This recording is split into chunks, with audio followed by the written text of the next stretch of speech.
Well, it's Friday, and when we do every Friday, we join in with My Little Rural Homestead, an awesome channel with great content. Please go check her out. She is the hostess for, let's go over here, No Spin January. Yay! Yay, yay, yay, yay, yay, yay. I can't believe that Grandma's joining in. This is her first time ever to do a No Spin January ever in her life. And I'm going to be sharing in the future more about this challenge and my goals. And why am I doing it? To learn to live on Social Security. This is last week's post, and we're going to be doing this every Friday.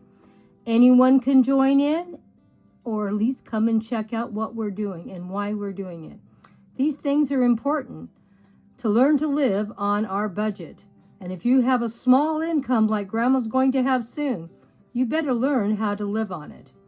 So don't forget to go check out My Little Rural Homestead is the hostess for this No Spin January, and we'll be doing some kind of post every Friday and talking about it, about our goals and how we're doing.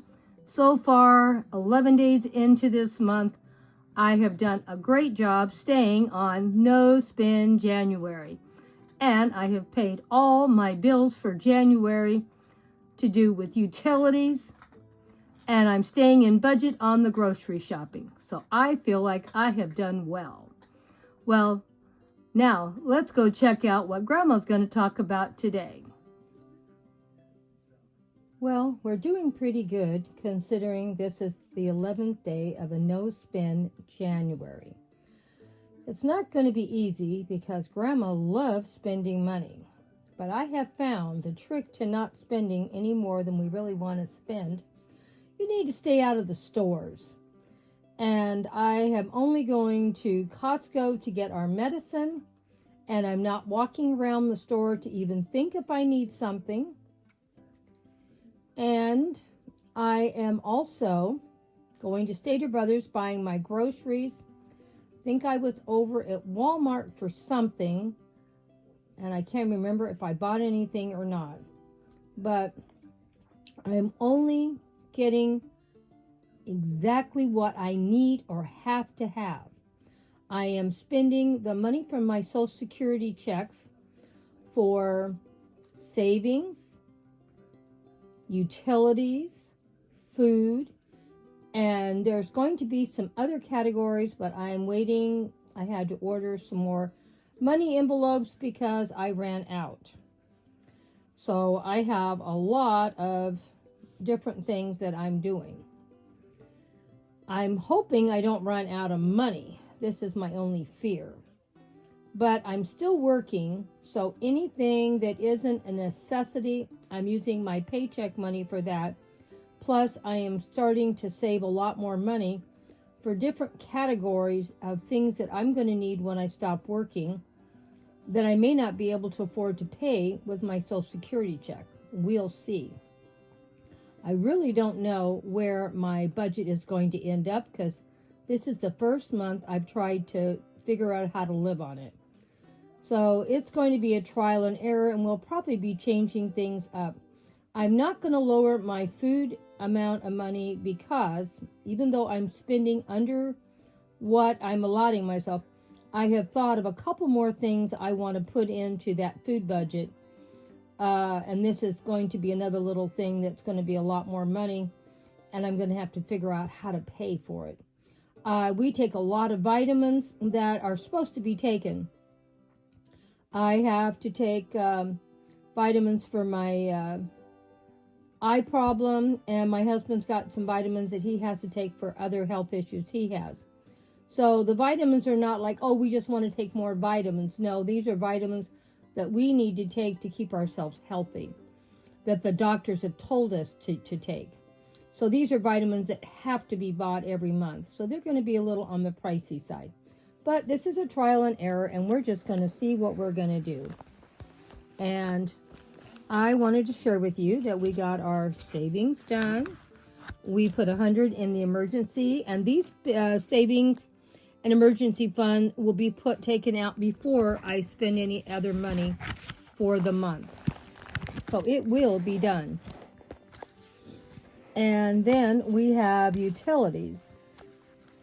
And this is the electric bill, and I'm not saying that my electric bill is $200 every month.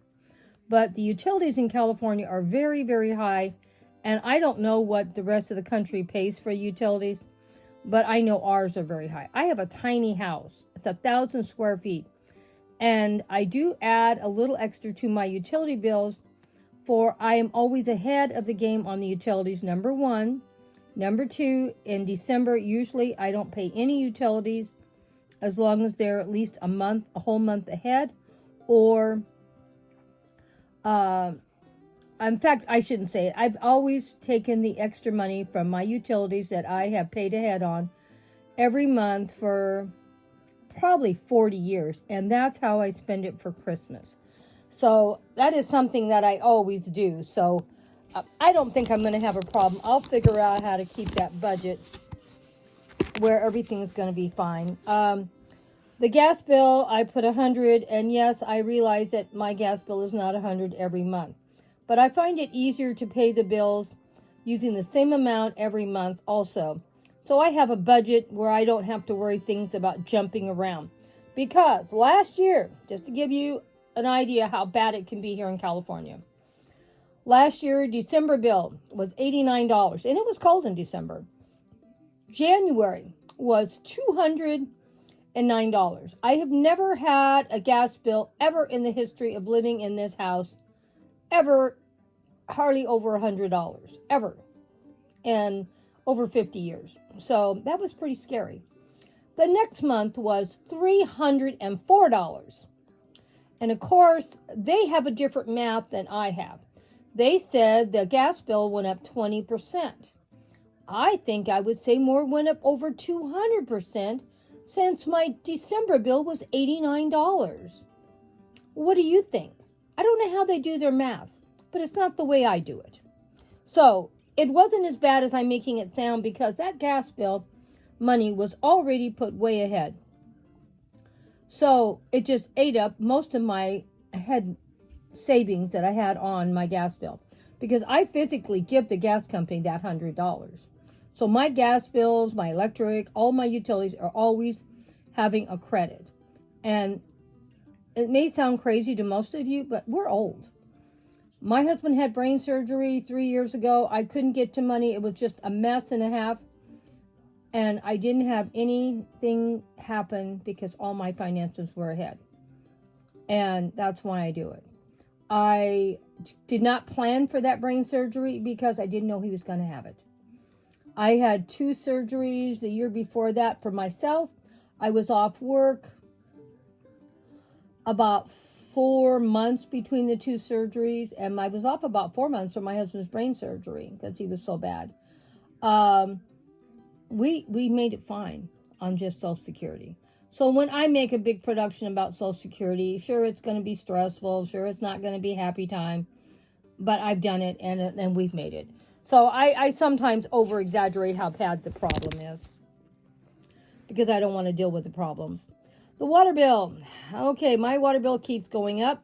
I don't know how bad it's going to go. Right now, I'm giving them $200 a month. My water bill is a little less in the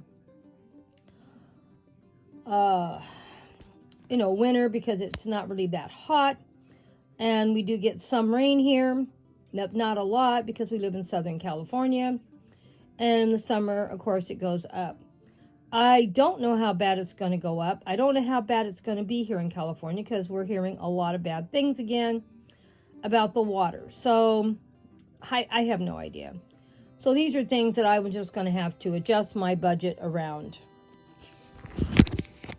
Trash bill is $50 a month.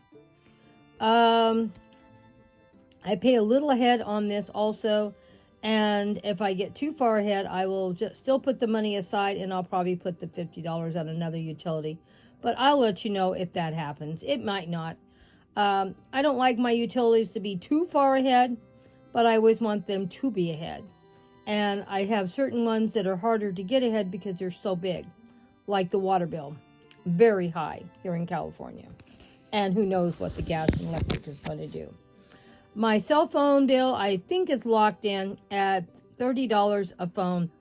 And I'm thinking when I signed up for this, this is supposed to be forever. I don't know if that's true. Who knows? But anyway, it's a $30 a phone per phone. So I thought that's pretty good. Now, as you see, I paid all my bills already for the whole month of January. There is no money left in those little money pouches. Now we're working on our food. I had $170 I'm allowing for food every week. So far, both weeks, I have had money left over, and I put the bill back in here, what I spent, and the amount of money I still had left. So you can see that I'm doing that on both of them, and as you can see, I still have the bill here. So that way, if I get confused, I can go back and check. I am doing really well about the shopping, but I've decided I'm going to take our vitamins out of this food money because I don't want to have a million different little envelopes and I never know. I don't know how much we spend for vitamins yet. I am going to probably do a video on that somewhere in the near future, and then I'll have a better idea if I need to raise that food amount up by $5 or $10 a month. Before I retire, I will probably try to get all my vitamins, maybe a special fund just for vitamins ahead for a year, and maybe even buy some vitamins. So only thing I haven't touched so far, is I haven't touched the last 2 weeks on my groceries. So they're still in here and intact. So I would say I did a great job on this first 11 days of my no spend month. Now, I have mentioned, and I'll mention again, I do have other money, and if I actually have to have something that is not in budget, I will spend it out of that probably until I stop working. But the more important thing is I am saving money out of that money also for now that I can see where I'm going to have problems like vitamins. So we'll be talking about this from time to time. Thank you all for stopping by and seeing that the first 11 days I stayed in budget. I haven't given you my whole budget yet because I don't know where I'm going, but we will do that soon by the end of the month.